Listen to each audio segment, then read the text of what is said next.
Hello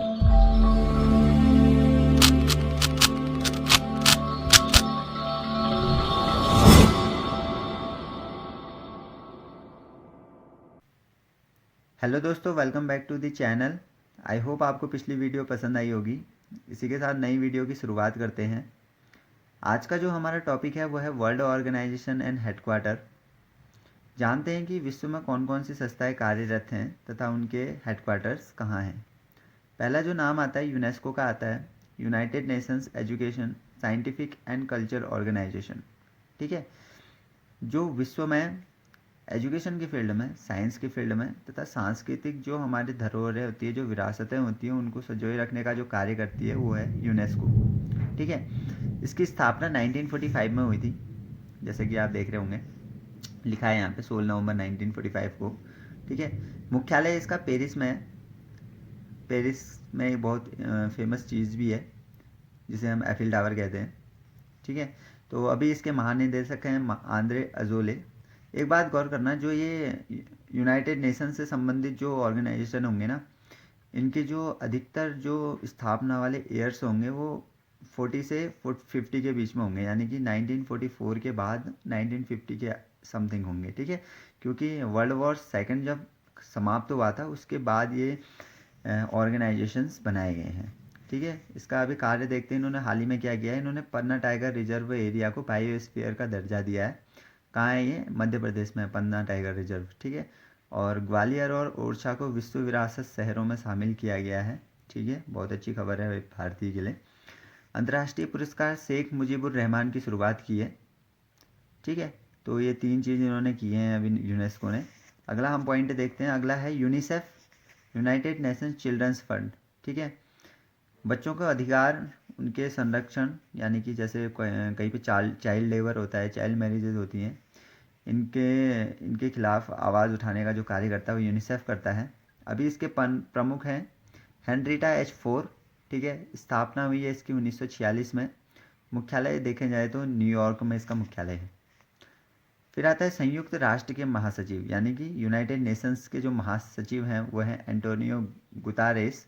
ठीक है, ये पुर्तगाल के हैं और स्थापना हुई है इसकी, ये भी देखो 1945 में। जो भी ये संयुक्त राष्ट्र वाले होंगे ना, ये 1945, 1946, 1950 के आसपास तक के ये बन गए होंगे। ठीक है, इनमें ध्यान देना। इसका मुख्यालय है न्यूयॉर्क में। देखा, यूनिसेफ का भी मुख्यालय न्यूयॉर्क में था और यूनाइटेड नेशंस का भी मुख्यालय न्यूयॉर्क में है। फिर आता है विश्व बैंक। तो वर्ल्ड बैंक के जो अभी अध्यक्ष हैं वो है डेविड मालपास। ठीक है, वर्ल्ड बैंक की स्थापना हुई थी 1944। जो किसी भी देश को विकसित करने में सहायक होता है वर्ल्ड बैंक, लोन वगैरह देता है। ठीक है, आर्थिक स्थिति को मजबूत करने के लिए या नए कल कारखानों को खोलने के लिए। ठीक है, मुख्यालय है इसका वॉशिंगटन DC। ठीक है, इसके बाद हमारा पॉइंट आता है अंतर्राष्ट्रीय मुद्रा कोष के अध्यक्ष, यानी कि इंटरनेशनल अंतर्राष्ट्रीय मुद्रा कोष के अध्यक्ष। ठीक है, क्रिस्टलिना जॉर्जी टोवा। ठीक है, क्रिस्टलिना जॉर्जी टोवा जो है अभी अध्यक्ष हैं अंतर्राष्ट्रीय मुद्रा कोष की। एक फीमेल कैंडिडेट है, बहुत अच्छी बात है, महिला सशक्तिकरण को प्रमोट हो रहा है यहाँ पे भी। ठीक है, स्थापना 1945 में हुई थी। मुख्यालय इसका भी वॉशिंगटन DC में। देखिए, वर्ल्ड बैंक और अंतर्राष्ट्रीय मुद्रा कोष दोनों बैंक से रिलेटेड चीज़ें हैं, तो दोनों के मुख्यालय कहाँ हैं? वॉशिंगटन DC में। ठीक है, इसके बाद हम नेक्स्ट चीज़ की बात करते हैं, तो विश्व स्वास्थ्य संगठन के महानिदेशक की बात कर लेते हैं, यानी कि WHO की बात कर लेते हैं, वर्ल्ड हेल्थ ऑर्गेनाइजेशन। ठीक है, टेड्रो एड्रेनोम अभी इसके महानिदेशक हैं। उप महानिदेशक की बात करी तो सौम्या स्वामीनाथन है। बहुत ही तगड़ा पॉइंट है यहाँ पे हमें मिल गया है याद करने के लिए कि WHO की अभी उप महानिदेशक कौन है। ठीक है, सौम्या स्वामीनाथन है। ठीक है, मेरे ख्याल से ये प्रवासी भारतीय हैं। ठीक है, तो स्थापना है इसकी 1948 में। वर्ल्ड हेल्थ ऑर्गेनाइजेशन की जो स्थापना हुई है 1948 में हुई है। मुख्यालय इसका याद कर लेना, जिनेवा। ये अक्सर पूछा जाता है कि वर्ल्ड हेल्थ ऑर्गेनाइजेशन का मुख्यालय कहाँ है। ठीक है, तो उसके बाद हम बात करते हैं विश्व स्वास्थ्य संगठन ने एक और चीज़ है, नए CEO बने हैं इसमें, अनिल सोनी। ये भी बहुत ग्रेट मूवमेंट है कि इंडियंस काफ़ी तरक्की कर रहे हैं। ठीक है, CEO के पद पे भी कौन है? अनिल सोनी है। ठीक है, अगला हम बात करते हैं न्यू डेवलपमेंट बैंक के अध्यक्ष कौन है। न्यू डेवलपमेंट बैंक के अध्यक्ष अभी मार्कोस ट्राई जो हैं, स्थापना 2014 में हुई है, यानी कि 2014 में स्थापना हुई है। मुख्यालय बोले तो संघाई चीन है, चाइना में इसका मुख्यालय है। ठीक है। अंतर्राष्ट्रीय श्रम संगठन, इंटरनेशनल लेबर ऑर्गेनाइजेशन। ठीक है। इसके महानिदेशक हैं गाय राइडर। ठीक है। स्थापना हुई है 1919। मुख्यालय जेनेवा। ठीक है। जेनेवा में इससे पहले क्या था, जेनेवा में इससे पहले हमने ऊपर बात की थी। विश्व स्वास्थ्य संगठन का मुख्यालय कहाँ है, जिनेवा में। सेम अंतर्राष्ट्रीय श्रम संगठन का मुख्यालय कहाँ है, जिनेवा में। रेड क्रॉस की बात करें, रेड क्रॉस के अध्यक्ष हैं पीटर मॉरर।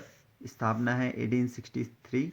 मुख्यालय है जिनेवा। देखिए पीटर मॉरर, रेड क्रॉस का अध्यक्ष, मुख्यालय भी कहाँ है, जिनेवा में है। जिनेवा भी बहुत मतलब इम्पोर्टेंट सिटी आप कह सकते हो कि अभी किसी को पता नहीं था कि रेड क्रॉस का मुख्यालय कहाँ है, या फिर अंतर्राष्ट्रीय श्रम संगठन का मुख्यालय कहाँ है, या फिर WHO का मुख्यालय कहाँ है। तो ये सब कहाँ है, जिनेवा में।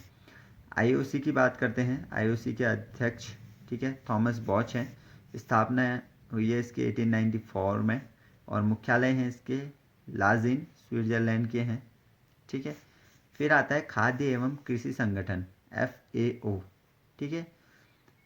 फूड एंड एग्रीकल्चर ऑर्गेनाइजेशन के महानिदेशक हैं क्यू डोंग्यो। ठीक है। और स्थापना देखिए 1945। मुख्यालय है रोम में। ठीक है। अगले पॉइंट की बात करें, इंटरपोल के महासचिव की किम जोंग यांग इंटरपोल के महासचिव हैं। ये वो नहीं है जो जो तानाशाह शासक हैं, वो नहीं है। हाँ, ये किम जोंग यांग ये अलग हैं। स्थापना इसकी देखिए 1923 में की गई है। मुख्यालय है लियोन, फ्रांस में। ठीक है। इसके बाद हम बात करते हैं इंटरनेशनल एटॉमिक एनर्जी के महानिदेशक की। तो राफेल मारियानो इसके महानिदेशक हैं अभी। स्थापना 1957 में हुई है, और मुख्यालय है वियना में। ठीक है। अंतर्राष्ट्रीय न्यायालय के अध्यक्ष कौन है, इंटरनेशनल कोर्ट, अब्दुल लकवी यूसुफ। ठीक है। एशिया विकास बैंक यानी कि एशिया डेवलपमेंट बैंक के अध्यक्ष कौन है, अशोक लवासा। देखिए यहाँ भी इंडियंस का नाम है। अध्यक्ष हैं मात्सुओका असाकावा। ठीक है। मात्सुओका असाकावा। स्थापना है इसकी 1966। ठीक है। और मुख्यालय है इसका फिलीपींस। आई होप आज की वीडियो पसंद आई होगी। अगर आप हमारे चैनल पर नए हैं तो प्लीज़ चैनल को सब्सक्राइब कीजिए, वीडियो को लाइक कीजिए, शेयर कीजिए, तथा कमेंट में अपनी प्रॉब्लम्स बताइए, कि ताकि अगली वीडियो में उन प्रॉब्लम्स को भी दूर किया जाए। और ऐसे टॉपिक से बताइए जिन्हें आपने पढ़ना है या आपने समझना है। आपको उन सारे टॉपिक्स पे भी जानकारी दी जाएगी। तब तक के लिए नेक्स्ट वीडियो में मिलते हैं। सेफ़ रहिए, मास्क का प्रयोग करते रहिए, और सैनिटाइजर भी यूज़ करते रहिए। तब तक के लिए जय हिंद, जय भारत।